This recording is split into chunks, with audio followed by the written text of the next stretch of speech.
لله رب العالمين الرحمن الرحيم مالك يوم الدين إياك نعبد وإياك نستعين اهدنا الصراط المستقيم صراط الذين أنعمت عليهم غير المغضوب عليهم ولا الضالين اغفر لنا ولوالدينا آمين. أعوذ بالله من الشيطان الرجيم بسم الله الرحمن الرحيم ياسين والقرآن الحكيم إنك لمن المرسلين على صراط مستقيم تنزيل العزيز الرحيم لتنذر قوما ما أنذر آباءهم فهم غافلون لقد حق القول على أكثرهم فهم لا يؤمنون إنا جعلنا في أعناقهم أغلالا فهي الأذقان فهم مقمحون وجعلنا من بين أيديهم سدا ومن خلفهم سدا فأغشيناهم فهم لا يبصرون وسواء عليهم أنذرتهم أم لم تنذرهم لا يؤمنون إنما ننذر من اتبع الذكر وخشي الرحمن بالغيب وبشر بمغفرة وأجر كريم. إنا نحن نحيي الموتى ونكتب ما قدموا وآثارهم وكل شيء أحصيناه بإمام مبين. واضرب لهم مثلا سحاب القرية إذ جاء المرسلون إذ أرسلنا إليهم اثنين فكذبوهما فأخذنا بثالث فقالوا إنا إليكم مرسلون قالوا ما أنتم إلا بشر مثلنا وما أنزل الرحمن من شيء أنتم إلا تكذبون. قالوا ربنا يعلم إنا إليكم لمرسلون وما علينا إلا البلاغ المبين. قالوا إنا تطيرنا بكم لئن لم تنتهوا لنرجمنكم وليمسنكم منا عذاب أليم.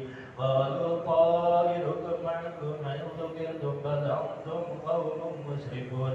وجاء من أقصى المدينة رجل يسعى قال يا قوم اتبعوا المرسلين اتبعوا من لا يسألكم أجرا وهم مهتدون.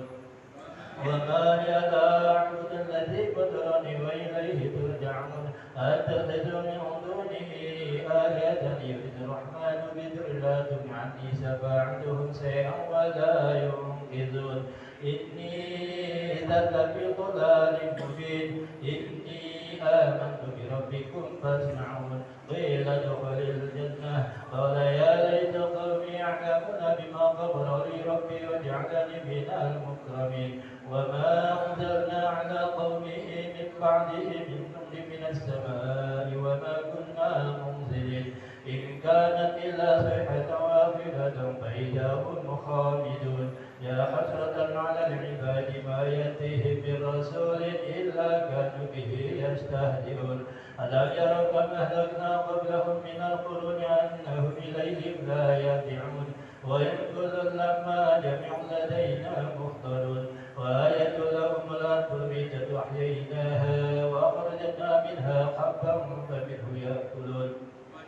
وجعلنا فيها جنات من نخيل وأعناب وفجرنا فيها من العيون ليأكلوا من ثمره وما عملته أيديهم أفلا يشكرون. سبحان الذي خلق الأزواج كلها مما تنبت الأرض ومن أنفسهم ومما لا يعلمون. وآية لهم الليل نسلخ منه النهار فإذا هم مظلمون.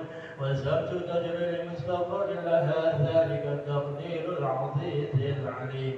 والقمر قدرناه منازل حتى عاد كالرجوم القديم. لا الشمس ينبغي لها أن تدرك القمر ولا الليل سابق النهار وكل في فلك يسبحون. وآية لهم أنا حملنا ذريتهم في الفلك المشحون وخلقنا لهم بمثله ما يركبون. وإن نشأ نغرقهم فلا صريخ لهم ولا هم ينقذون إلا رحمة منا ومتاعا إلى حين. وإذا قيل لهم اتقوا ما بين أيديكم وما خلفكم لعلكم ترحمون. وما تأتيهم من آية من آيات ربهم إلا كانوا عنها معرضين. وإذا قيل لهم أنفقوا مما رزقكم الله قال الذين كفروا للذين آمنوا أنطعم من لو يشاء الله أطعمه إن أنتم إلا في ضلال مبين ويقولون متى هذا الوعد إن كنتم صادقين ما ينظرون إلا صيحة واحدة تأخذهم وهم يخصمون فلا يستطيعون تصفية ولا إلى أهلهم يرجعون ونفخ في الصور فإذا هم من الأجداث إلى ربهم ينسلون قالوا يا ويلنا من بعثنا من مرقدنا هذا وعد الرحمن وصدق المرسلون إن كانت إلا صيحة واحدة فإذا هم جميع لدينا محضرون واليوم لا تظلم نفس شيئا ولا تجزون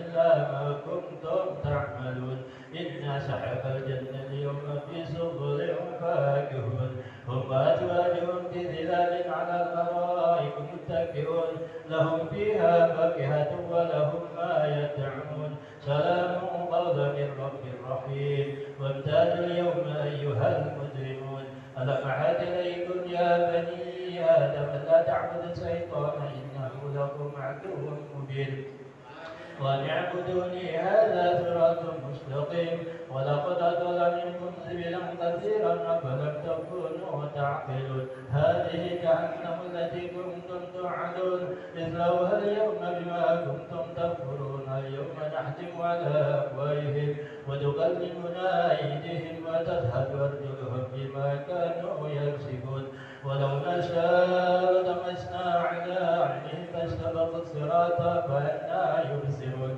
ولو نشاء مسحناهم على مكانتهم فمن أطع مطيا ولا يرجعون ومن نعمر نركضه بالهضم أفلا يعقلون وما علمناه سر وما ينبغي له إن هو إلا ذكر قرآن مبين لينظر من كان حيا ويقول القول على الكافرين أولم يروا أنا خلقنا لهم مما عملت أيدينا أنعاما فهم لها مالكون وذللناها لهم فمنها ركبهم ومنها يأكلون ولهم فيها منافع ومشارب أفلا يشكرون واتخذوا من دون الله آلهة لعلهم ينصرون لا يستطيعون نصرهم وهم لهم جند محضرون فلا يحزنك قولهم إنا نعلم ما يسرون وما يعلنون أولم ير الإنسان أنا خلقناه من فجر فإذا هو خصيم مبين وضرب لنا مثلا وأن يشبه خلقه قال من يحيي الله وهو رميم قل يحييها الذي أنشاها أول مرة وهو بكل خلق عليم الذي جعل لكم من الشجر الأخضر نارا فإذا أنتم توقدون أوليس الذي خلق السماوات والأرض بقادر على أن يخلق مثلهم بلى وهو الخلاق العليم إنما أمره إذا أراد شيئا أن يقول له كن فيكون فسبحان الذي بيده ملكوت كل شيء وإليه ترجعون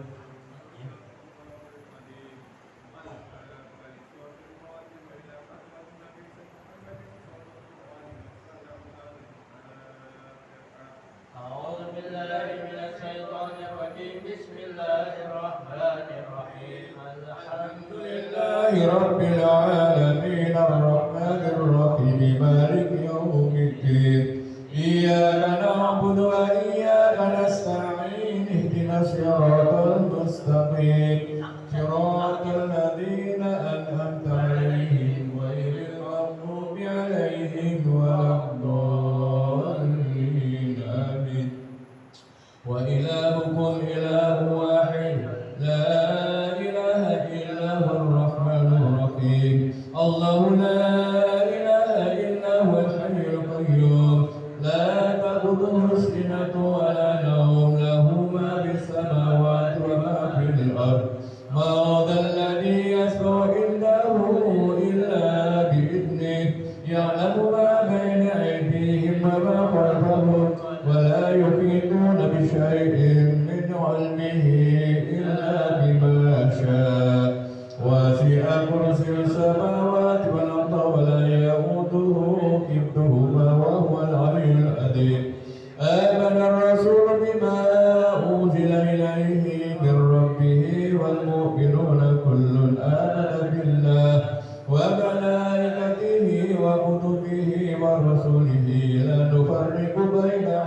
من رسله وقالوا سمعنا وأطعنا غفرانك ربنا وإليك المصير لا يكلف الله نفسا إلا وسعها لها ما كسبت وعليها ما كسبت ربنا لا تؤاخذنا إن نسينا أو أخطأنا ربنا ولا تحمل علينا إصرا كما حملته على الذين من قبلنا ربنا ولا تحملنا ما لا طاقة لنا به واعف عنا واغفر لنا وارحمنا أنت مولانا فانصرنا على القوم الكافرين لا إله إلا الله وحده لا شريك له له الملك وله الحمد يحيي ويميت وعلى كل شيء قدير لا إله إلا الله وحده لا شريك له له الملك وله الحمد يحيي ويميت وعلى كل شيء قدير لا إله إلا الله وحده لا شريك له له الملك وله الحمد يحيي ويميت وعلى كل شيء قدير سبحان الله والحمد لله ولا إله إلا الله والله أكبر سبحان الله والحمد لله ولا إله إلا الله والله أكبر سبحان الله والحمد لله ولا إله إلا الله والله أكبر سبحان الله وبحمده سبحان الله العظيم سبحان الله وبحمده سبحان الله العظيم سبحان الله وبحمده سبحان الله العظيم ربنا اغفر لنا وتب علينا إنك أنت التواب الرحيم ربنا اغفر لنا وتب علينا إنك أنت التواب الرحيم ربنا اغفر لنا وتب علينا إنك أنت التواب الرحيم اللهم صل على سيدنا محمد اللهم صل عليه وسلم اللهم صل على سيدنا محمد اللهم صل عليه وسلم اللهم صل على سيدنا محمد اللهم صل عليه وسلم أعوذ بكلمات الله التامة من شر ما خلق أعوذ بكلمات الله التامة من شر ما خلق أعوذ بكلمات الله التامة من شر ما خلق بسم الله الذي لا يضر مع اسمه شيء في الأرض ولا في السماء وهو السميع العليم بسم الله الذي لا يضر مع اسمه شيء في الأرض ولا في السماء وهو السميع العليم بسم الله الذي لا يضر مع اسمه شيء في الأرض ولا في السماء وهو السميع العليم رضينا بالله ربا وبالإسلام دينا وبمحمد نبيا ورسولا رضينا بالله ربا وبالإسلام دينا وبمحمد نبيا ورسولا رضينا بالله ربا وبالإسلام دينا وبمحمد نبيا ورسولا بسم الله والحمد لله والخير والشكر بسم الله والحمد لله والخير والشر بمشيئة الله بسم الله والحمد لله والخير والشر بمشيئة الله آمنا بالله واليوم الآخر تبنا إلا الله بادنا وظاهرا آمنا بالله واليوم الآخر تبنا إلا الله بادنا وظاهرا آمنا بالله واليوم الآخر تبنا إلا الله بادنا وظاهرا يا ربنا واعف عنا ومغفر لنا